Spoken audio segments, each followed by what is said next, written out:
COVID-19 outbreak to hit economic growth and widen fiscal deficit. As per the report, the coronavirus pandemic and resultant lockdown will impact sectors like trade, hotel, transport, communication and service related to GDP, and even organized sector push India's fiscal deficit to 3.88% of GDP. Fiscal deficit earlier set was 3.3% of GDP.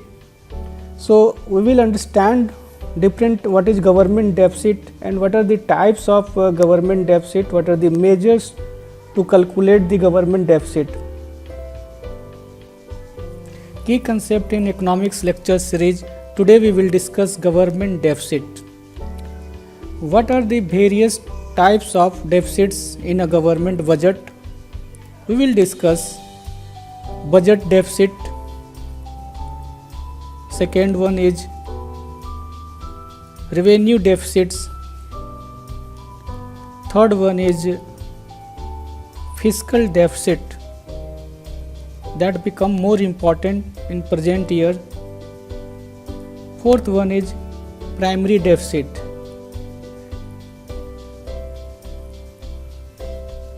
And last one is monetized deficits.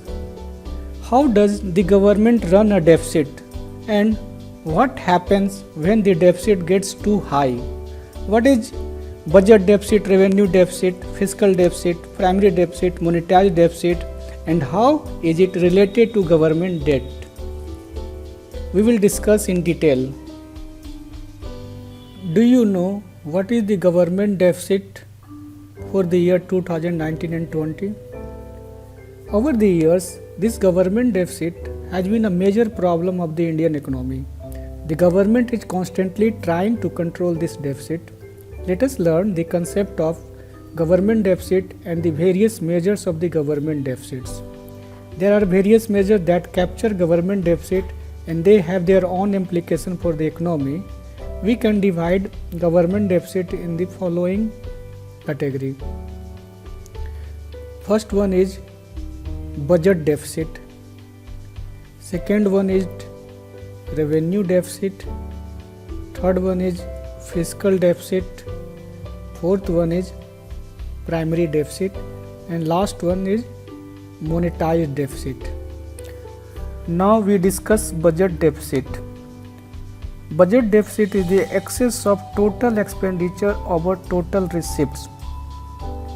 Total expenditure constitutes total revenue expenditure plus total capital expenditure, while total receipt include total revenue receipt plus total capital receipts. The concept of budgetary deficit has lost its significance and not figured in Union budget after 1997-98 budget. From this budget, the practice of ad hoc treasury bill as a source of finance for government was discontinued. Treasury bills as a source of government finance was discontinued.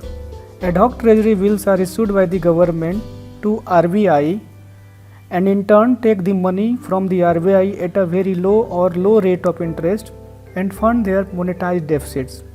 Now onwards, these bills were replaced by wage and means advances mechanism of RBI. Next is revenue deficit.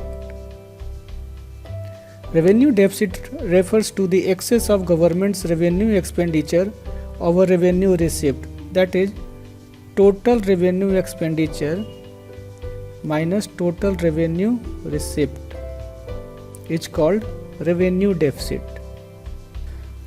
Now, fiscal deficit.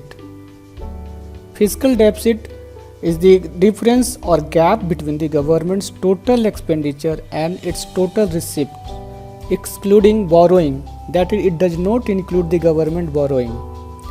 Fiscal deficit may be represented by total expenditure minus revenue received plus non-debt creating capital receipts. In other words, we can say that fiscal deficit is equal to total expenditure minus total receipt excluding borrowing. In other way, we can also say that fiscal deficit is equal to revenue deficit plus capital expenditure minus non-debt creating capital receipts. These three definition includes the same meaning.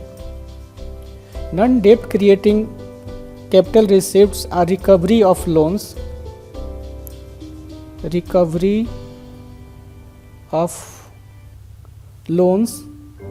and proceeds from the sale of public enterprises. Proceeds from the sale of public units. This is also called PSU disinvestment. Primary deficit. Fiscal deficit minus net interest liabilities is called primary deficit. In other way, we can also say that primary deficit is equal to fiscal deficit minus net interest payments. Note, net interest liability consists of interest payment minus interest receipts by the government on net domestic lending. Monetized deficits. It is the net addition of RBI credit to the government during a given year in the market borrowing programs of the government. This is called monetized deficit. Pump priming. Pump priming is the phenomena of inflation, sometimes due to injection of excessive money supply in the market. This is done by the government when the expenditure exceeds the income or resources of the country. India has been the victim of pump priming or deficit financing for a long time.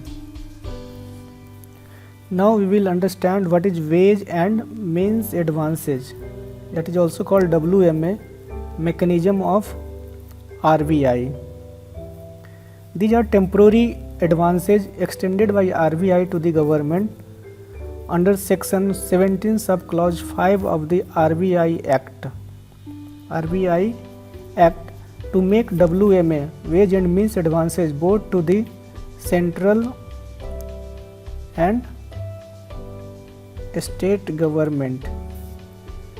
Objective is to bridge the gap between expenditure and receipts. They are not as sources of finance but are meant to provide support.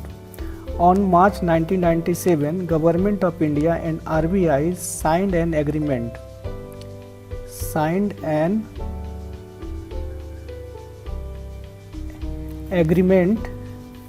Putting the ad hoc treasury bill system to an end with effect from April 1997.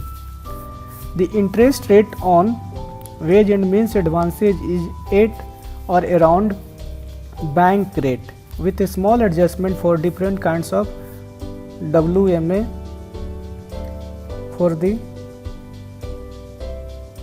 state government. Further, the minimum balance required to be maintained by the government